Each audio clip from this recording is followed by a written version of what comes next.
Welcome to LearnHowToQuilt.com's second video in our Feather Starred series. Today you'll get some tips for choosing fabric. You'll also learn about the yardage amounts needed to complete this star. So come on in and let's get started. There are many types of feather stars. Some of them have specific names. The feather star that you'll be working on is often called a radiant star. The radiant star has 8 of these star points surrounded by these triangular feathers with a diamond on each tip. Surrounding this octagon center are 8 more triangles. In this 15-inch star, 3 different fabrics were used for the feathers and 2 different fabrics were used for the diamonds. You can choose different fabrics for these shapes or just choose 2 to make it less complicated. Here's a rough draft of this star that you can use to try out different color combos. Below you'll find a link to free downloads of all handouts.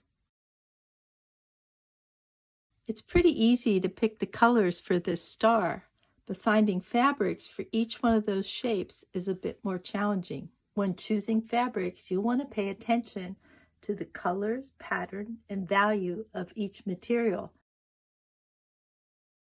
In this quilt, value, or the contrast between lights, mediums, and darks, is most important. You'll need a lot of contrast to make the feathers stand out. In this quilt top, there's a lot of contrast between these navy feathers and this white background. There's also a lot of contrast between this gold and the white background, but there's not much contrast between this gold and this print. It's okay to use this, but if I wanted this area to stand out more, I'd probably go with a lighter gold. To simplify fabric choice, just go with 2 fabrics with lots of contrast. Here are some fabrics I've been thinking about. This medium-sized floral would look good as a background or as a star. I could team it up with this off-white for a very sweet and soft quilt. There's some contrast here, but a darker fabric might make the star pop. This pinkish rust can be found in these little berries here. There's a lot of contrast here, but I really don't care for these 2 together. So remember that you also have to please yourself when choosing fabric. Something else to think about when choosing fabric is the size and the type of pattern that can be found in your fabric. These large areas are perfect for large prints, either in the star or in the background. So it's okay to use these larger scale prints, but you want to be careful if they're directional. And by directional, I mean if there are lines in the fabric or if there's a grid system. If this ended up going in the background, you might notice these lines here when you sew everything together. You can use these, but just be aware you might have to fussy cut to get everything lined up. This quilt drove me crazy. You can see that I fussy cut each one of these areas. While I thought I was being extra careful, you can see that there's many mistakes here. One thing to note about directional fabric: the tinier the pattern, usually the less you notice. So this is a directional print here, and this is a directional print here. Both of these prints are very small.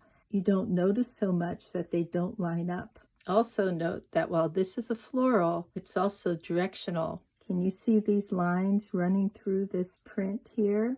If I were to use this as the background, you'd definitely notice that. When thinking about pattern, you also want to consider the type or feel of the pattern. Both of these fabrics are florals, but this one feels more modern and bold, while this one looks more old-fashioned.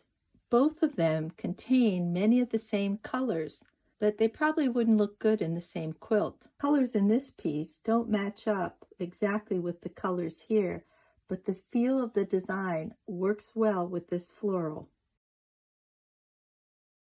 I've saved color for last. Most quilters find matching colors the easiest, but you also need to be thinking about pattern and value. So here's a nice print that would look good in a feathered star.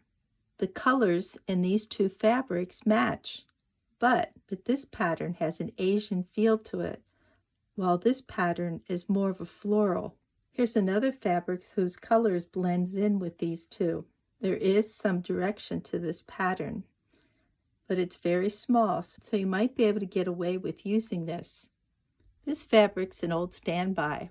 I've made a few feathered stars out of this print, and I was pleased with all of them. The selvage here shows all the colors used to make this fabric, so I can use these to check other fabrics or just pull some on my own. This fabric is a lighter version of this gray color, but the pattern doesn't mix with this. Here's a gold fabric that mixes pretty well. I'm not sure there's a lot of contrast between these two. This color red goes well with this background, but I'm not sure about the pattern in here. Might be a little too busy. Here's a tone-on-tone red that's pretty close to the red in this selvage. The contrast in value between these two fabrics is a little bit more than the contrast between these two fabrics.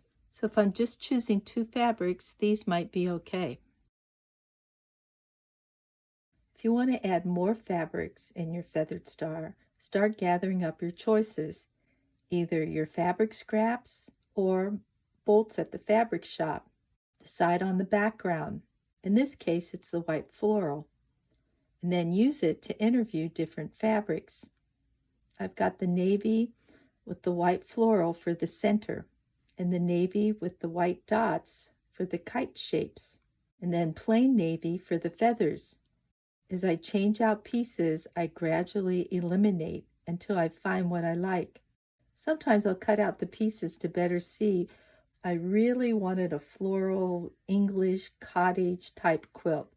I played around with prints and different values. Notice how the star points or the kite shapes disappear in this lighter fabric. The star is more noticeable with the dark fabric. I eventually went with less florals and used medium star points. In this quilt, the star points are darker with lighter feathers. You get a little different look. If you're not sure about your choices, remember it's easiest to just pick two fabrics, or choose the feathers in the background, and then try out other combos as you sew things together. If you decide to go with just two fabrics, the amount of yardage that you'll need is listed here.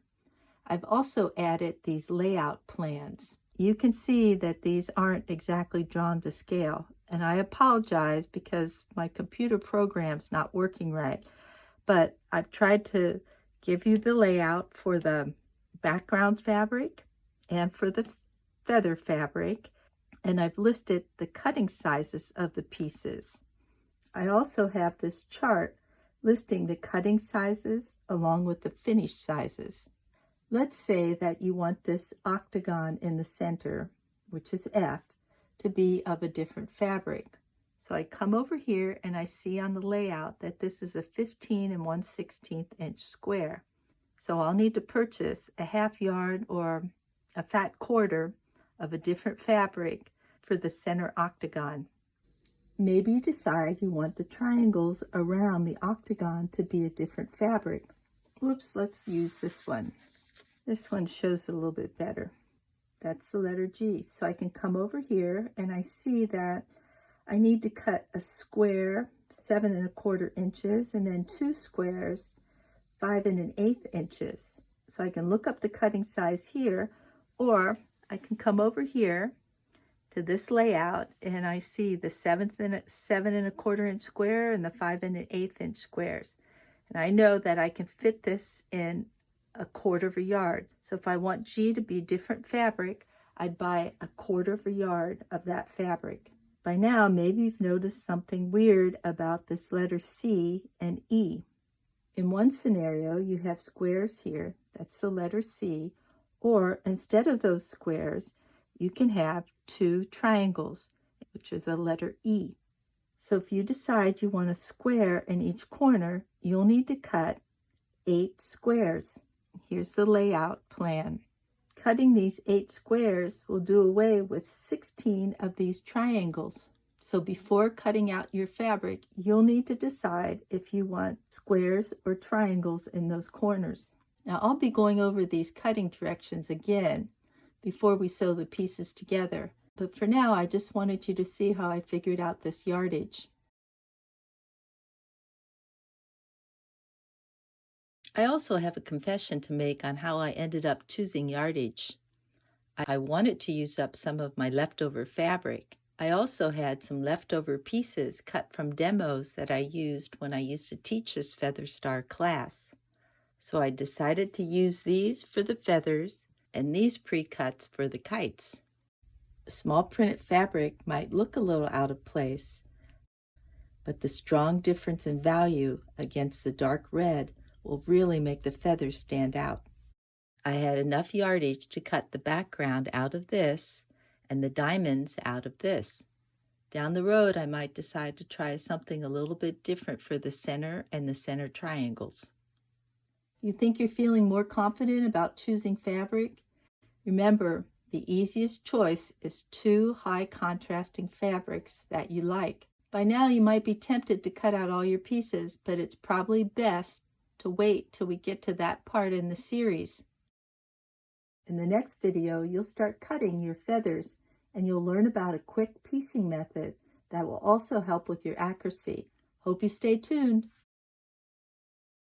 Thanks for visiting LearnHowToQuilt.com. Please like, subscribe, and share our videos with your friends.